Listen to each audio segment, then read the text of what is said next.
10.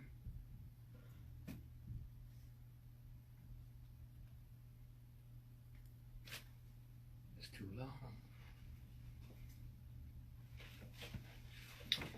Good evening. My name is Tawana Collins Booth, and my special guest, Arnell Brady, speech and language pathologist. Welcome to another edition of Blue Table Talk. April is Autism Awareness Month, and we wanted to talk about autism and speech therapy services. So last week we left off with, we always ask for questions and comments, and people send me questions. So I have a couple of questions that I would like to start off with to ask Mr. Brady. So the first question was, which speech therapy services would you recommend for children that are diagnosed with autism? Which one would you recommend first? Is it any order? Like, would they do fast forward first, or mind builder first, or is it no order? That's a very good question, because a language, oral language, has 5 major components, and that is semantics, that is meaning. It has the phonology, which is the sound system. It has the lexical, which is the words. It has the syntax, which is the grammar. And it's the pragmatics, which is the use of those other 4 in terms of getting your needs met and having people to understand you and having people to do what you want them to do. If we look at what develops first in the human infant in terms of those 5 components, the first one to develop first is semantics, that is meaning. The infant starts developing meaning for its world. And so when you want to start an intervention, you want to have some idea of how much meaning, how much knowledge does the person or the child have about its world.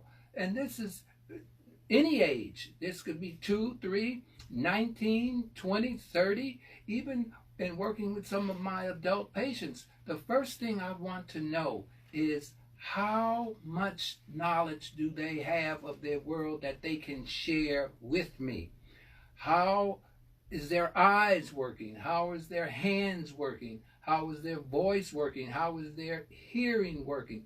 So when we begin to talk about what should we start on first, the first thing we should start on is helping that individual develop a form of communication that others can receive and use to relate back and forth with that child in sharing the things of the world that's going to enable that person to function in the world.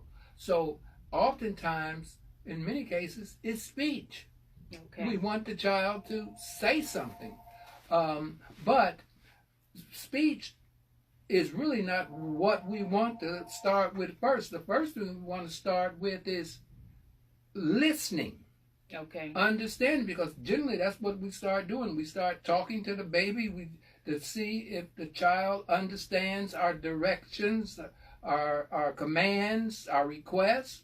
So oftentimes we want to see how much information the child is receiving so that the child can form some sort of response.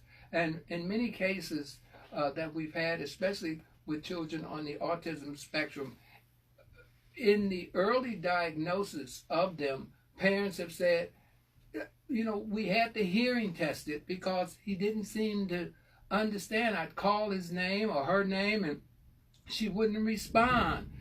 So we went and had the hearing tested, and they said that the hearing was fine.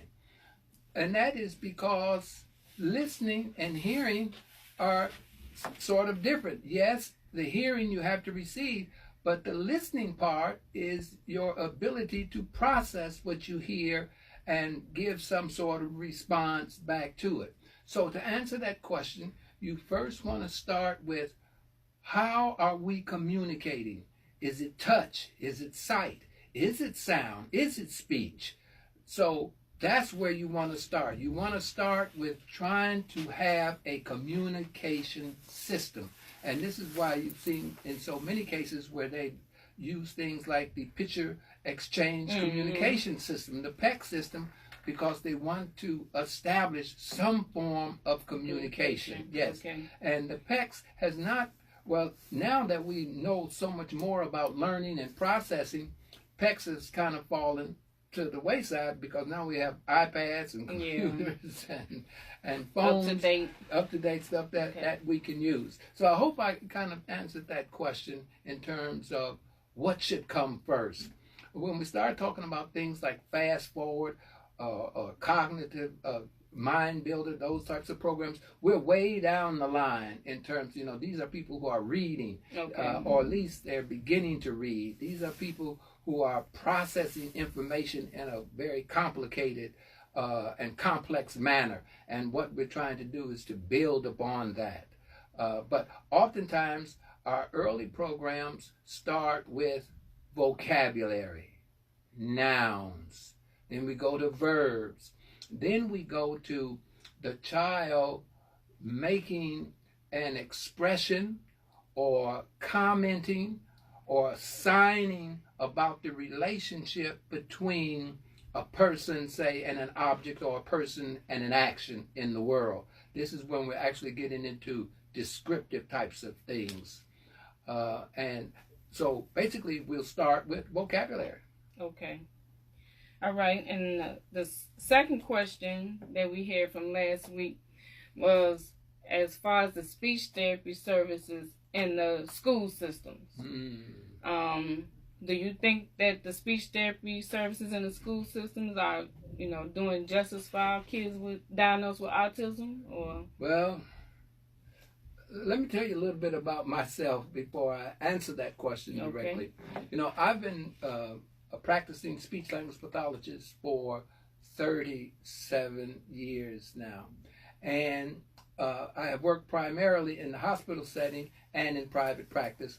I have done some work in the therapeutic day schools, but what I have seen in these years is a very sad situation in terms of speech and language services in the schools.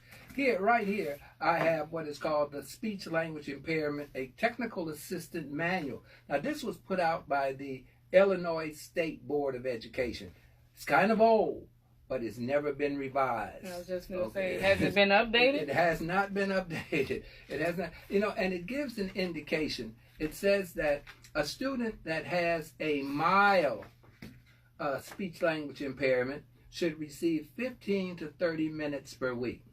A student that has a moderate should receive 31 to 60 minutes per week. Severe, 61 to 90 minutes per week. And profound, 91 plus minutes per week. Now, we know that most children on the autism spectrum is probably going to fall within that moderate to profound. But what have I seen? I have seen 30 minutes a week in a group. And these have been groups of 2, 3, and 4. Yes. So if you have 4 kids in a group getting 30 minutes, that means you have to divide 4 by 30. Yes. So what do you get? You get over about 7 minutes per child. What can you do in 7 minutes? So, and we had a case here not long ago at Minta, one of the charter schools, where the parents asked me to attend the reevaluation conference of the child. They had a report that was done by the Chicago Public Schools, but they had the supervising speech language pathologist on the telephone talking from California. California. This was a child on the autism spectrum. The person from California said discontinue services because they felt that it was of no benefit to the child. And the school, Chicago Public Schools speech language pathologist had written a terribly inadequate report, had done one test that was inappropriate for the child. That was the comprehensive assessment of spoken language, which was totally inappropriate for that child. The school, had I not been there, the school would have went along with that. Now, we can even recall a case with George. I was just going to say, I remember a couple at of Gary those Comer. tests that was outdated. That was outdated. And you had to let them know. The test had been outdated over 10 years ago. Mm-hmm. It was one test. It was the expressive one-word picture vocabulary test. And come to find out that the speech person was not a speech person Nope. at all. When we looked up her credentials in the board, the Illinois State Board of Education, she had an endorsement in early childhood. True. So how had she worked herself into that school situation? Now, I do have what is called a PEL license, that is a professional educator's license in the state of Illinois that I have held for many, many years. I have special endorsements in speech language impaired, and I have a special endorsement in speech language pathology teaching. That is, I have met all the requirements of a teacher and can have a classroom. Okay. So the services, now you know that the federal Department of Education, I think it was like, might have been a year or 2 years ago, sent out a letter to all public schools in America stating that they had noticed that public schools across America were denying children on the autism spectrum speech language pathology services if they were on the autism spectrum, and were encouraging applied behavioral analysis, ABA therapy. Okay. And the federal Department of Education said, stop it.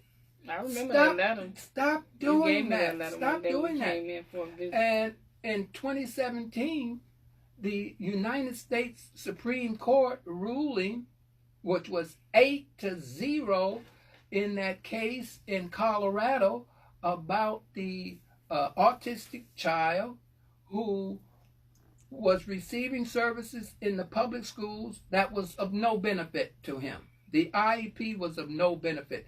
The parents took him out of the public schools and put him in a private school, and then sued the private schools for reimbursement.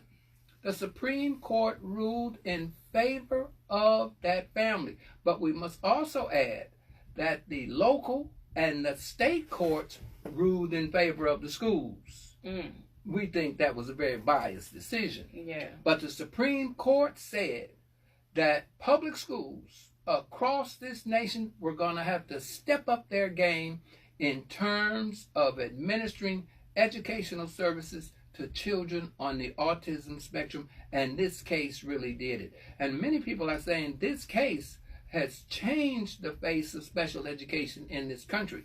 But what do we know? We know that many states will receive these orders, will receive these understandings, and will ignore them because parents and educators do not follow up. That's true. And, you know, this whole, well, you can talk about it, Ms. Booth, because you've been involved in these I.E.P. processes for a very long time. How traumatic is that situation? Yeah. I.E.Ps are, they kind of stressful. So, I wanted to talk about the I.E.Ps also, but to make sure that when you get when you have an I.E.P., an I.E.P. is an individual educational plan for that specific child.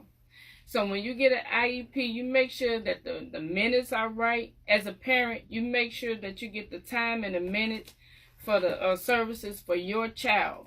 And when you go to those meetings, sometimes those meetings are very intimidating. So it's best if you go with someone, your husband, a friend. Mr. Brady has always went went to every IEP meeting along with my husband. So, and I felt good because you have their speech therapist, their occupational therapist, their case manager, their teacher, the aide. So it's 10 of them against you, or 3 people. So you trying to focus on what they're talking about, the IEP, the minutes, and all these different people talking. And if they know I'm coming, they'll have a district representative. Oh, they got a district representative? That's true. So our IEP meetings was at least 10 people. And me, my husband, and you, 3 people. But it felt good knowing that, you know, I knew that while I'm trying to focus on the minutes and stuff, you was focusing on the speech, the services. And was we going to get the correct services for George. So if you have an IEP meeting, always make sure you have someone with you.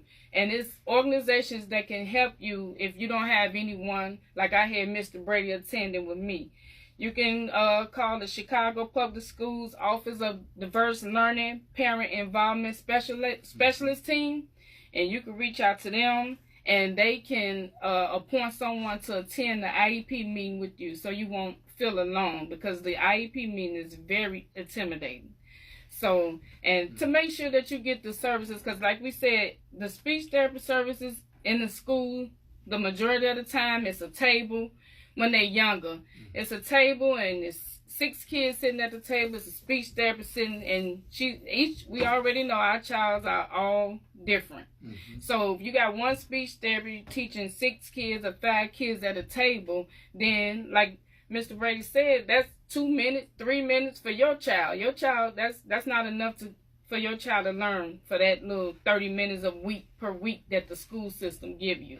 And the IEP is a legal document, and we have seen some real atrocities. There was a case over west to where a little boy on the spectrum had one of his goals was potty training, and this had been his goal for about 4 years. But the child at home was going to the pot by himself, and the mother never really challenged. And I asked, I said, why is this still on his IEP? And nobody could really explain why. Just going from year to year. I had a case just this past year at the Autism Academy, one way out south in the south suburbs, to where they were literally just rewriting the IEP every year, and all they were changing was the date. Yeah, they do that a lot. If you're not paying attention, they will do that. So it's best to pay attention and make sure that they're changing and making progress for your child, and not just changing the dates. And you're not paying attention, your child will be getting the same services like he said for 4 years, and you like, okay, nothing changed, because they didn't change nothing. So please pay attention to that. Yeah, we had the same case at Easter Seals.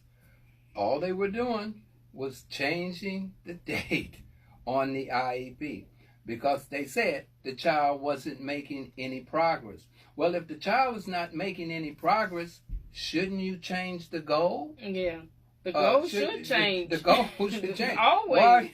Why do you continue to do the same thing and not get any change? So you really have to watch what is happening in those situations, because, as Mrs. Booth said, it can be very overwhelming when you have 10 professionals talking all of this educational jargon, and you're trying to remember everything that is being said so that you can understand it and integrate it. It's just too much. But this is what we see happening, especially with children on the spectrum. We really have to be careful, because a lot of those services that they are giving are inappropriate. And there has been one thing that is, especially with the speech, according to our code of ethics, we are supposed to offer to our clients, whether they're students or patients, the best that is available. Okay. Now, why in the public schools do they give the same tests to every student? Ethically, you're supposed to be offering the best that there is. Right. Why have we dummied down? Why have we reduced our offering of intervention services to what is supposedly can be afforded? That's not equal education across the board. No. Because I have seen some schools that are doing wonders with children on the spectrum because they are constantly looking for interventions that work. They are not just offering the same thing to every child. One shoe does not fit all feet. No. And so we as parents, we as educators, we as advocates, we must demand the best. If not, you're just going to have to get what they're giving. And in many cases, what they're giving is not adequate. Okay. So, if you have any questions, please leave them in the comments, and we'll answer your questions live next Thursday on Blue Table Talk.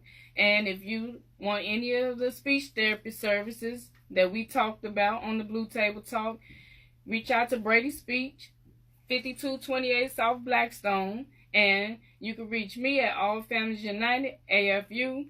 That's 1708-320-9018. Thank you all for tuning in. Good night. Good night.